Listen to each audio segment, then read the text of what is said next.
Getting successful, it's not a magic trick.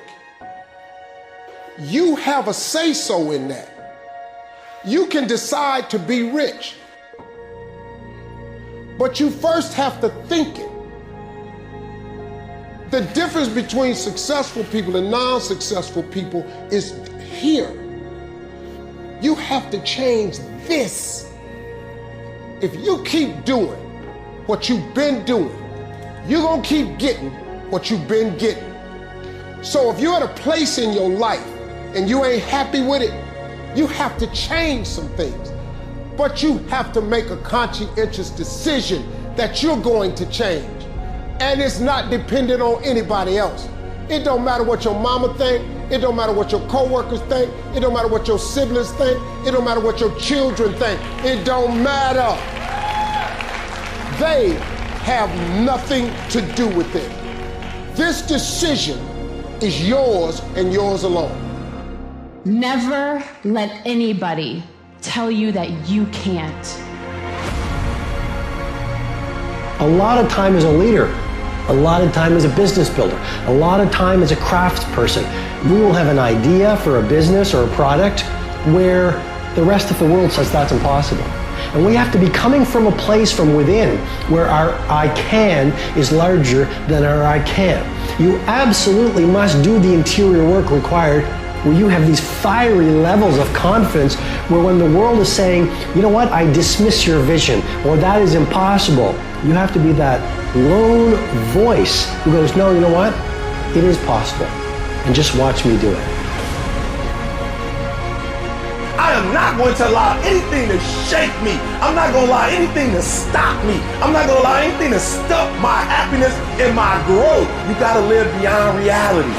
Even before you do it, see yourself doing it. Even before you accomplish it, see yourself accomplishing it. Your perception is everything, not your circumstances, not your situation. It's how you see it. And if you can learn to see it correctly, if you can learn to just get past the pain, get past the little hurt, if you can learn to see it properly, I guarantee you could be what you want to be. You could have what you want to have. You could do what you want to do.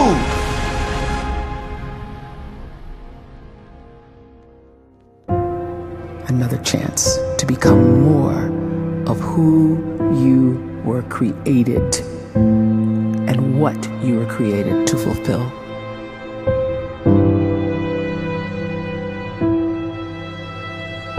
Everyone in the world is capable of living outside the role or beyond the roles that they place themselves in, no matter what it is. You're not just a dad, you're not just a banker, you're not just a brother or a son or a convict. It doesn't matter. Like, everyone is bigger, much bigger, infinitely bigger than the roles they place themselves in, and is capable of reaching potential greater than anything they could imagine. You can live the life you desire. It's right there in front of you. But in order to achieve it, you must first see it, then believe it, and then you must graciously ask and train your brain to help you execute your vision. When you start to focus and you delete distraction from your life, and you start to get seriously invested in doing one thing staggeringly well, and you practice that one thing over and over, a term to think about is mundanity. You do one simple, seemingly insignificant thing every day around your main skill, and it's very mundane, but small daily improvements over time lead to world-class results. Well, here's what happens in your brain. You start to isolate a single neurocircuit around that skill, and that starts to trigger a certain type of brain cell called an oligodendrocyte, which then releases myelin. Myelin is a fatty tissue that starts to wrap around that single neurocircuit related to that main skill you've been practicing.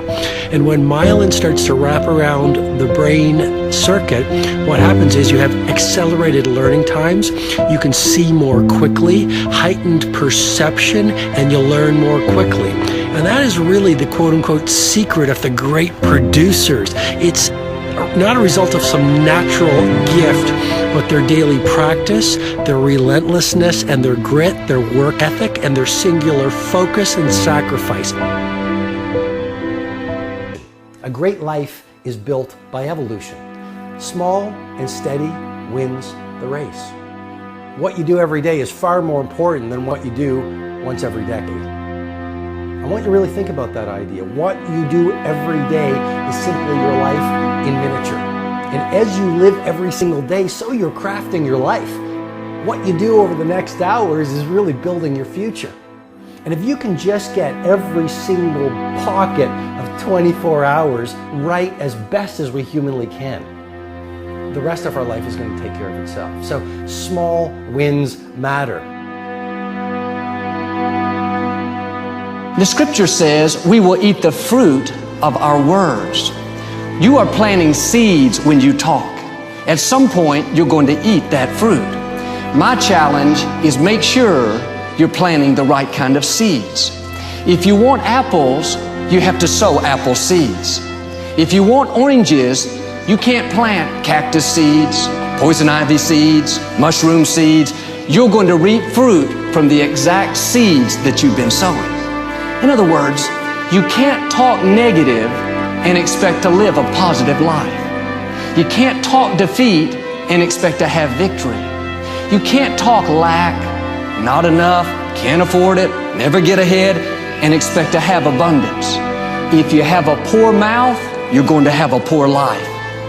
If you don't like what you're seeing, start sowing some different seeds.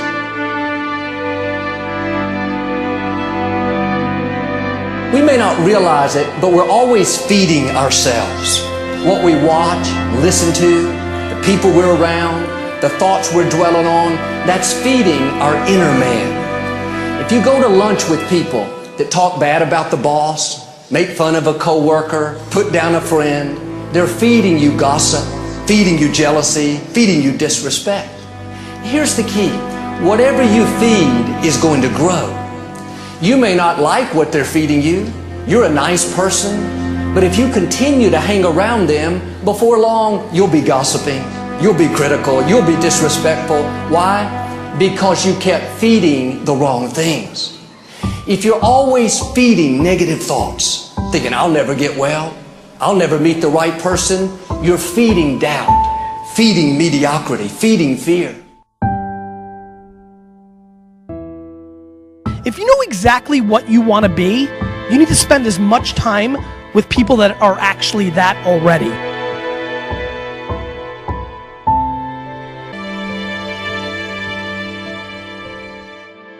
You cannot let a fear of failure, or a fear of comparison, or a fear of judgment stop you from doing what's going to make you great. You cannot succeed without this risk of failure. You cannot have a voice without the risk of criticism.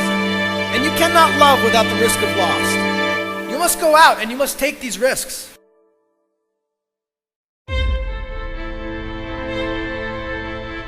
You don't have the time to waste time, because time doesn't wait till you discover your purpose. If you don't know why you was born, time is still moving. And if you discover your purpose at 90 years old, it's too late.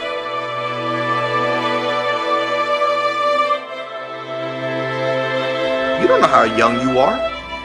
What if you die in 2 years? You're pretty old right now. You got 2 years left. And if you're 50 years old and you're feeling discouraged, well, remember the advice about planting a tree. When's the best time to plant a tree? 20 years ago or today? So if you're 50 and you feel like life left you behind, well, get started right now.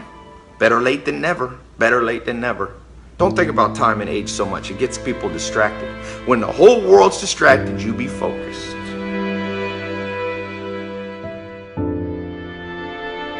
You have to trust your own voice, your own ideas, your honesty, your vulnerability, and through this you will find your way. You do not have to be fearless. Just don't let fear stop you. Live like this as best you can, and I guarantee you will look back on a life well lived. You are capable of greatness in your profession, and more importantly, in your quality of self. Stay hungry. Stay young at heart. Take those risks. You are going to change the world around you in big ways and in small.